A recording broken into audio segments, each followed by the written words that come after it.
Hello students, this is your mathematics lecture for class 9th, chapter 4th, exercise 4.3.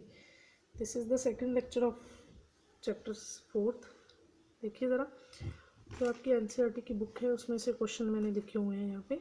देखिए first question क्या है, draw the graph of following linear equations. जो हमें linear equation दी हुई हैं इनका ग्राफ बनाना है. कैसे बनेगा? फर्स्ट इक्वेशन मैं उठा रही हूँ. देखिए ज़रा, x plus y equal to 4 है. पहले तो एक वेरिएबल को दूसरे के डिपेंडेंट कर लेंगे. मतलब क्या है, एक वेरिएबल की वैल्यू फाइंड करेंगे in terms of second variable. मतलब ये जो x है उधर जाके क्या हो जाएगा, माइनस का हो जाएगा. ठीक है, तो अभी मैं इससे एक बॉक्स बनाने वाली हूँ. अभी बॉक्स बनाना कैसे है, पहले हम x की जगह पे 0 पुट करेंगे. ठीक है, 0 पुट करेंगे. जरा देखिए, y इक्वल टू 4 माइनस 0, तो y की वैल्यू 4 रह गई. इट मीन्स अगर x 0 है तो y क्या होगा, 4. तो अगर मैं x की वैल्यू 2 पुट करती हूँ तो देखिए y equal to 4 minus 2. 4 minus 2 कितना होता है, 2. तो y की वैल्यू भी कितनी आ गई, 2. x 2 होगा तो y भी 2. अगर x 4 होगा तो y कितना आएगा, 0. ठीक है, आप अपने हिसाब से x की कोई भी वैल्यूज़ पुट कर सकते हो. ठीक है, मतलब मुझे पेयर बनाने थे. ठीक है, मतलब एक x की वैल्यू एक y की, 3 पेयर मैंने बना लिए. देखिए इसको मैं प्लॉट कर दूंगी. प्लॉट करना हमने प्रीवियस एक्सरसाइज में देखा था कैसे करते हैं पॉइंट प्लॉट. पहले है 0 4, तो ये y एक्सिस पे आएगा 0 4. नेक्स्ट 2 एंड 2, देखिए 2 2 ये वाला पॉइंट है. और लास्ट 4 एंड 0 ये हो गया. तीनों पॉइंट्स को ज्वाइन करके एक लाइन बन जाएगी. ये इसकी मतलब इसका ग्राफ हो गया. ये लाइन रिप्रेजेंट कर रही है x plus y is equal to 4. ठीक है, ये था ग्राफ. इसके सभी पार्ट ऐसे ही सॉल्व होंगे. अपनी मर्जी से वैल्यूज़ ले सकते हो x की और y की वैल्यूज़ निकाल सकते हो और उसको शो करके मिला देना बस. ठीक है, नेक्स्ट देखिए, सेकंड क्वेश्चन की मैं स्टेटमेंट रीड कर रही हूँ. कहते हैं give the equation of the two lines passing through 2,14. How many lines are there, y. अभी देखिए, कहते हैं 2,14 पॉइंट है, तो आपको फाइंड करनी है दो इक्वेशंस जो इस पॉइंट्स में से इस पॉइंट को मतलब सेटिस्फाई करें, मतलब ये पॉइंट उस लाइन पे लाई करे. देखिए एक बात समझिए, पहले अगर कोई लाइन है, अगर उस पर कोई भी पॉइंट लाई कर रहा है तो पक्का उसकी इक्वेशन को सेटिस्फाई करेगा. सेटिस्फाई करने का मतलब क्या है कि अगर मैं x एंड y की जगह पे 2 एंड 14 उस इक्वेशन में पुट कर दूं तो लेफ्ट एंड राइट साइड क्या आएगी, इक्वल आएगी. ठीक है, वैसे इक्वेशन लिखने का सबसे सिंपल तरीका क्या है, पहले इन दोनों को प्लस करके देखो कितना बन रहा है भाई, 16 बन रहा है. तो x plus y is equal to 16. Put करके देखो सेटिस्फाई हो रहा है. x की जगह पे 2, y की जगह पे 14. देखिए 2 प्लस 14, देखिए आ रहा है ना 16 इक्वल टू 16. तो ये लाइन पे ये पॉइंट आ रहा है, बिल्कुल ठीक है. ऐसे ही दोनों को माइनस कर लीजिए. माइनस करेंगे तो -12 आएगा. x minus y is equal to -12. Put कीजिए, 2 14 बन रहा है. देखिए 2 माइनस 14 -12 इक्वल टू -12, ये भी सेटिस्फाई हो गया. तो इस तरह से मैंने दो इक्वेशंस लिखी हैं. आप किसी और तरीके से भी लिख सकते हो. ठीक है, ये सबसे सिंपल तरीका. नेक्स्ट है थर्ड क्वेश्चन. थर्ड क्वेश्चन में क्या है, if the point 3,4 lies on the graph of equation 3y is equal to ax plus 7, find the value of a. अब देखिए पॉइंट है 3,4. अगर ये पॉइंट इस लाइन पे लाई कर रहा है, ये पॉइंट इस लाइन पे लाई कर रहा है, तो आपको ए की वैल्यू फाइंड करनी है. मैंने आपको पहले बता दिया था कि अगर कोई पॉइंट किसी लाइन पे लाई करेगा तो पक्का उसको सेटिस्फाई करेगा. सेटिस्फाई मतलब उस लाइन में एक्स एंड वाई की वैल्यू ये रहेगी. ठीक है, तभी left and right side equal होंगी. तो इसको देखिए कैसे करेंगे. 3,4 lies on the this point, x की जगह पे 3 और y की जगह पे 4 पुट कर दीजिए. 3, देखिए y की जगह पे 4 आएगा, 3 इंटू 4 हो गया इक्वल टू a. x की जगह पे 3, a इंटू 3 प्लस 7. ठीक है, 4 3 ज़ा 12, ये 7 इधर जाके माइनस हो गया. a की वैल्यू 5/3. राइट. नेक्स्ट देखिए फोर्थ क्वेश्चन, इसकी भी हम स्टेटमेंट रीड कर रहे हैं. क्या है, the taxi fair in a city it follows for the first kilometer the fare is 8 rupees and for the subsequent distance is 5 rupees per kilometer. Taking distance as x kilometer and total fare is y. Question and draw the graph. चलो अभी देखिए ज़रा, कहते first kilometre के लिए जो rent है, fair है, वो क्या है 8 रुपीज़ है. फॉर सबसीक्वेंट मतलब जैसे जैसे हम किलोमीटर बढ़ाते जाएंगे तो कितने रुपीज़ होंगे 5. हर एक किलोमीटर के 5 है. फर्स्ट किलोमीटर के लिए कितने हैं 8 रुपीज़ है. अब देखिए डिस्टेंस कितना तय किया है x किलोमीटर, टोटल पैसे कितने दिए हैं y kilometre, y rupees sorry. ठीक है, अब देखिए अगर मैं फेयर की बात करूं, पहले किलोमीटर के लिए उसने 8 रुपये दे दिए, मतलब 8 रुपीज़ तो हो गए, दे ही दिए 1 किलो. अभी उसके बाद टोटल उसने डिस्टेंस कितना तय किया है x, उसमें से 1 किलोमीटर के लिए 8 रुपये दे चुका वो, तो बच कितने के लिए रहेंगे x-1 के लिए रहेंगे. ठीक है, क्योंकि x किलोमीटर अगर डिस्टेंस तय कर रहे हैं तो 1 किलोमीटर के लिए तो 8 रुपये दे ही दिए ना, वो तो ख़त्म हो गया किलोमीटर. बच कितने किलोमीटर गए x-1 किलोमीटर. तो वो सब्सिक्वेंट के लिए उसको 5 रुपये देने पड़ रहे हैं 1 किलोमीटर के लिए. अब देखिए अगर 1 किलोमीटर के लिए 5 रुपये दे रहा है, मान लीजिए 4 किलोमीटर तय करेगा तो 4 × 5 करके डिस्टेंस मतलब रेंट फाइंड होता है टोटल.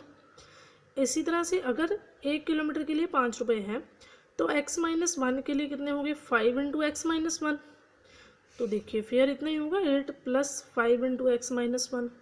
टोटल फेयर y के इक्वल है. ठीक है, तो y = 8 + 5 x-1. ये 5 अंदर मल्टीप्लाई कर लिया मैंने.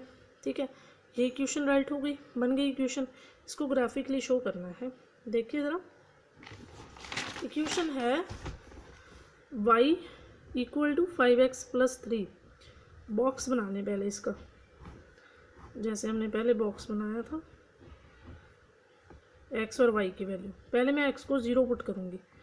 x को 0 पुट करने से देखिए ये हो जाएगा, y की वैल्यू 3 आ गई, राइट.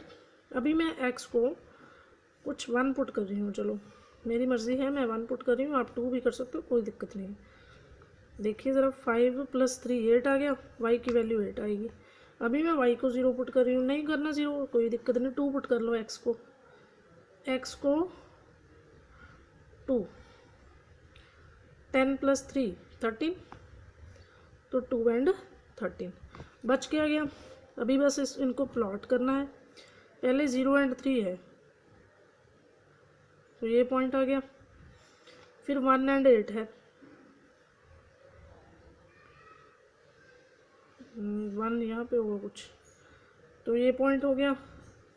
नेक्स्ट 2 and 13 है, यहाँ पे कहीं 13 होगा, तो ये पॉइंट आ जाएगा और इनको हम क्या कर देंगे, ज्वाइन कर देंगे. This is the graph. ठीक है, तो ग्राफ बनाना तो आई थिंक आपको काफ़ी हद तक आ गया होगा.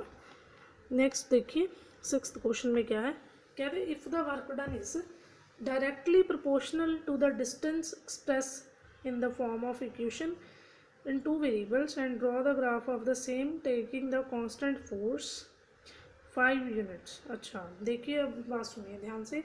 जो वर्क डन है ना वो डायरेक्टली प्रोपोर्शनल होता है डिस्टेंस के. अभी डायरेक्टली प्रोपोर्शनल का मतलब क्या है, जितना डिस्टेंस होगा उतना ही वर्क डन, मतलब जैसे जैसे डिस्टेंस बढ़ेगा उतना वर्क डन. पता ही है, देखो जैसे आप कोई चीज़ धकेलते हो, धकेलना मतलब फोर्स लगाते हो किसी चीज़ पे, तो अगर कोई टेबल डिस्प्लेस हो रहा है, डिस्टेंस कवर कर रहा है, जैसे कोई चीज़ यहाँ पे पड़ी है तो डिस्टेंस कवर करके यहाँ पे पहुँच गई, तो आपका वर्क डन हुआ.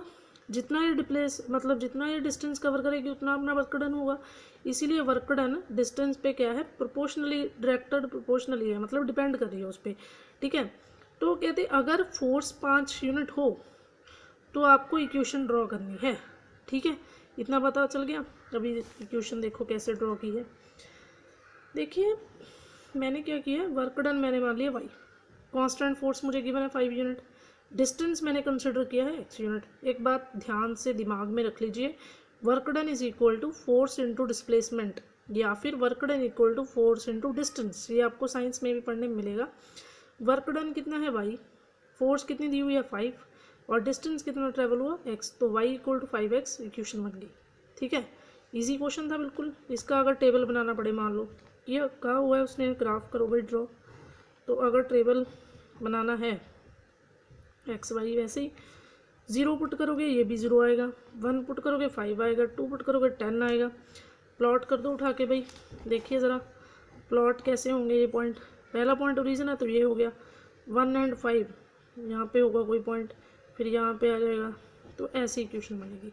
एक बात का खास ध्यान रखें, कोई भी क्वेश्चन है जिसमें y एंड x इक्वल है आपस में, चाहे ये कांस्टेंट कोई भी हो, जैसे यहाँ पे 5 है, अगर कुछ और भी है तो हमेशा ओरिजिन में से लाइन क्रॉस करेगी, पास करेगी ओरिजिन में से, ठीक है। अभी कहते हैं अगर डिस्टेंस 2 यूनिट हो, मतलब 2 किलोमीटर अगर उसने तय कर लिया, तो आपको वर्क डन बताना है, तो यहाँ पे x की जगह पे 2 पुट कर देंगे, 10 आ जाएगा। अगर 0 है तो 0 ही रहेगा। जब डिस्टेंस ही नहीं ट्रैवल किया तो वर्क डन तो हुआ ही नहीं भाई, ठीक है। तो अभी नेक्स्ट देखिए 7th क्वेश्चन। मैं आपको हर एक क्वेश्चन थोड़ा थोड़ा बता रही हूँ, आप अच्छी तरह से ग्राफिकली सेट करना है इसको। Yamini and Fatima, 2 students together contribute 100 rupees for earthquake victims, right equation, draw graph. मतलब 2 स्टूडेंट है यामिनी एंड फातिमा, दोनों कंट्रीब्यूट कर रहे हैं 100 रुपीज़। मैंने मान लिया यामिनी x कर रही है, फातिमा y कंट्रीब्यूट कर रही है, दोनों मिलके कर रहे हैं, तो x + y = 100। वैसे ही draw box with help of value of x, right. 0 put करोगे 100 आएगा, तो अगर 50 पुट कर दोगे 50 आ जाएगा, यहाँ पे 0 कर दोगे यहाँ पे 100, अगेन प्लॉट करके ज्वाइन करके ग्राफ बन जाएगा। लास्ट क्वेश्चन है इस एक्सरसाइज का 8th क्वेश्चन। अभी इसके बारे में बता रही हूँ क्या है, थोड़ा सा देखने में बड़ा है, क्वेश्चन कुछ नहीं है। आपको फ़ारेनहाइट की कन्वर्जन दी हुई है, सेल्सियस में टेम्परेचर है, फ़ारेनहाइट कन्वर्जन है सेल्सियस में। पहले तो इसका ड्रॉ ग्राफ करना है, कहते हैं सेल्सियस को x एक्सिस पे लो और फ़ारेनहाइट को y एक्सिस पे। पहले तो वैसे ही जैसे हम करते हैं भाई, पहले टेबल बनाते हैं ना, टेबल मैंने बना लिया, x पे क्या लेना है सेल्सियस, y पे क्या लेना है फ़ारेनहाइट। पहले 0 पुट किया 32 आएगा, 5 करेंगे, ये मैंने पुट करके देख लिया। अभी इसको मैं रिप्रेजेंट कर दूंगी ग्राफ पे, कोई दिक्कत नहीं। नेक्स्ट इसका पार्ट जो है सेकंड, कहते हैं अगर टेम्परेचर 30 डिग्री सेल्सियस है तो फ़ारेनहाइट में कंसिडर। देखिए C की वैल्यू 30 गिवन है, F की वैल्यू फाइंड करनी है। इसमें C की जगह पे मैं 30 पुट कर दूंगी, फ़ारेनहाइट आ जाएगा। फिर नेक्स्ट F की वैल्यू 95 गिवन है, सेल्सियस फाइंड करना है, वो भी हो जाएगा। अगर C 0 है तो F की वैल्यू पता करनी थी, अगर F 0 है तो C की पता करनी थी, वो भी हो गई, कोई दिक्कत नहीं। नेक्स्ट पार्ट है is there a temperature which is the numerically the same in the both and Fahrenheit and Celsius, if yes find it। कहते क्या ऐसा पॉसिबल है कि किसी वैल्यू पे फ़ारेनहाइट एंड सेल्सियस दोनों की वैल्यू सेम आ जाए। तो एक ही केस हो सकता है जब C = F हो, ठीक है। तो मैं C की जगह पे F पुट कर दूंगी, ये 9/5F जो है इधर आके माइनस में एलसीएम ले लेंगे, तो ये कुछ ऐसा बन गया। अभी इसको देखें ज़रा, -4/5F = 32, F की वैल्यू आ जाएगी, ये आ गया, ठीक है। समझ आ गई इतनी बात। अभी 4.4 एक्सरसाइज के 2 ही क्वेश्चन हैं, उसका मैं एक क्वेश्चन आपको बता रही हूँ कैसे करना है। देखिए फर्स्ट क्वेश्चन है, कहते give the geometrical representation of y = 3 as an equation in 1 variable और 2 वेरिएबल। देखिए वैसे क्वेश्चन ये कोई खास इंपॉर्टेंट नहीं है, पर प्रीवियस जो एग्ज़ाम हुए थे 9th क्लास के उसमें ये क्वेश्चन आ गया था, तो थोड़ा ध्यान से देख लें। y = 3 है, इसको 1 वेरिएबल और 2 वेरिएबल में रिप्रेजेंट करना है। कैसे करोगे, देखिए y = 3 है, ये मैंने नंबर लाइन बनाई है, सिंपल नंबर लाइन जो आप बनाते हो, इधर 0, इधर सारे पॉजिटिव, इधर सारे नेगेटिव, ऐसे बनाते हो ना। तो यहाँ पे बस जो 3 वैल्यू पॉजिटिव है y = 3, ये रिप्रेजेंटेशन है, ये रिप्रेजेंट पॉइंट लगा के बस, ठीक है। एंड जो 2 वेरिएबल में रिप्रेजेंट करनी है, प्लेन बनाओ, वैसे ही जो आप रिप्रेजेंट ऐसे नेगेटिव पॉजिटिव सब कुछ लिखो अच्छे से, ठीक है। ये ओरिजिन आ गया, तो यहाँ पे y = 3 है, तो ये रहा y = 3, यहाँ पे एक straight line parallel to x axis बन जाएगी। अभी मैंने वैसे नॉर्मली आपको सारे क्वेश्चन बता दिए हैं, फिर भी अगर कोई दिक्कत होगी इस एक्सरसाइज में तो आप कमेंट बॉक्स में भी बोल सकते हो और पर्सनली मैसेज भी कर सकते हो मुझे। Thank you.